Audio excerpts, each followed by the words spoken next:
दोस्तों नमस्कार। भारत जोड़ो यात्रा एक कहानी गजोदर भैया की जुबानी।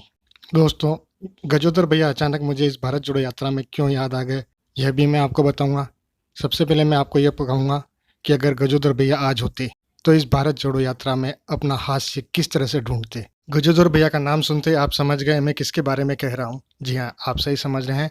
राजू श्रीवास्तव, एक महान कलाकार जिन्होंने दुख और सुख में भी हास्य ढूंढा है, और उनका कहना है हास्य हमारे चारों ओर बिखरा हुआ है।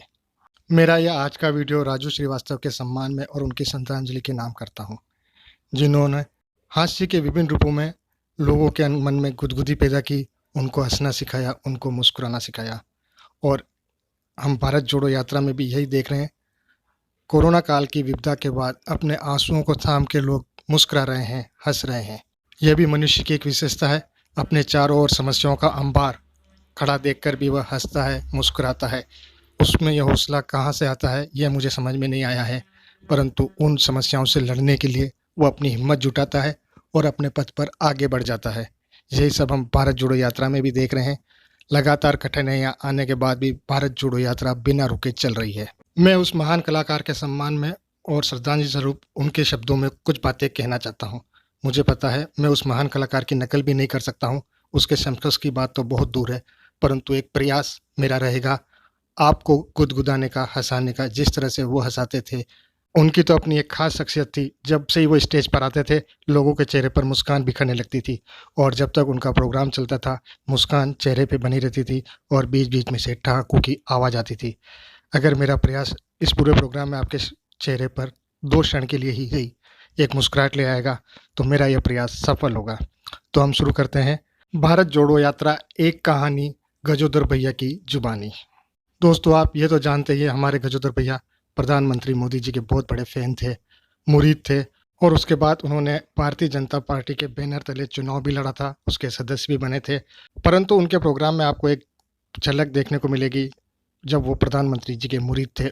ये कहानी वहीं से शुरू होती है, जब एक तरफ प्रधानमंत्री नरेंद्र मोदी अपनी राजनीतिक यात्रा में ऊंचाइयों की तरफ बढ़ रहे थे, और दूसरी तरफ हमारे राजू श्रीवास्तव जी भी रंगमंच पर सफलता की सीढ़ियां चढ़ रहे थे। दोनों का उदय लगभग समान समय में हुआ था, और उसकी अक्ष, उसकी छाया एक दूसरे पर नजर आएगी आपको। आज यदि गजोदर भैया होते और भारत जोड़ो यात्रा की सफलता को देखते हुए किस तरह से हास्य ढूंढते, मैं ये जानता हूँ। अगर गजोदर भैया होते और भारत जोड़ो यात्रा की सफलता को देखते हुए हास्य ढूंढ के लाते, तो इससे बहुत ही बेहतर और उम्दा किस्म का हास्य आपको सुनाई देता। परंतु मैं उस तरह का कलाकार नहीं हूँ, और न ही मुझे हास्य ढूंढना आता है। भारत जोड़ो यात्रा की वीडियो बनाते समय अचानक मुझे गजोदर भैया क्यों याद आए, इसके पीछे भी एक दुखद कहानी है। घटनाक्रम इस तरह घटा कि हमारे मोहल्ले का एक युवा, उम्र 25 वर्ष, रात को जी घबराने की शिकायत करी, अस्पताल में भर्ती हुआ और अचानक इस दुनिया को विदा कर गया। बिल्कुल गजोदर भैया की तरह, जो सबको हंसा रहे थे और अचानक ही अस्पताल में एडमिट हो गए। यह युवा अपनी बुजुर्ग माँ का और छोटे भाई का सहारा था, क्योंकि कोरोना में पिता का साया छीन लिया था और अकेला ही परिवार को पाल रहा था। आपके मन में सवाल उठ रहा होगा, यह युवा गजोदर भैया से लिंक कैसे हुआ? तो हुआ ये कि यह युवा काम करता था एक आयुर्वेदिक दुकान पर, और हमारे मोहल्ले में जब भी किसी को पेट की गड़बड़ होती थी, तो ये गजोदर भैया की तरह से अपनी दुकान से एक चूरन ला के दिखता था और कहता था, पेट सफा हर रोग दफा।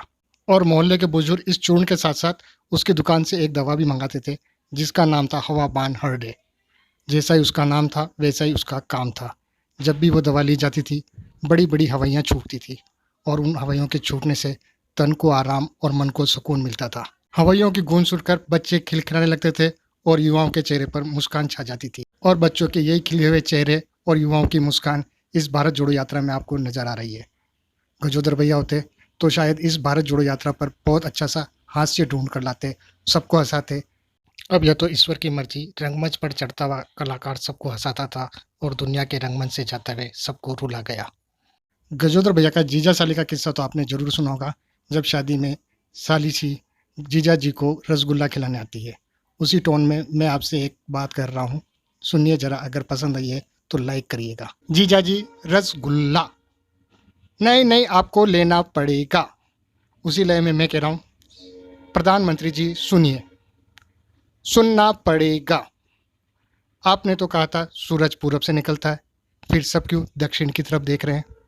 दोस्तों, आप तो जानते हो दक्षिण में राहुल गांधी भारत जोड़ो यात्रा निकाल रहे हैं, और शायद सभी जने दक्षिण की तरफ देख रहे हैं।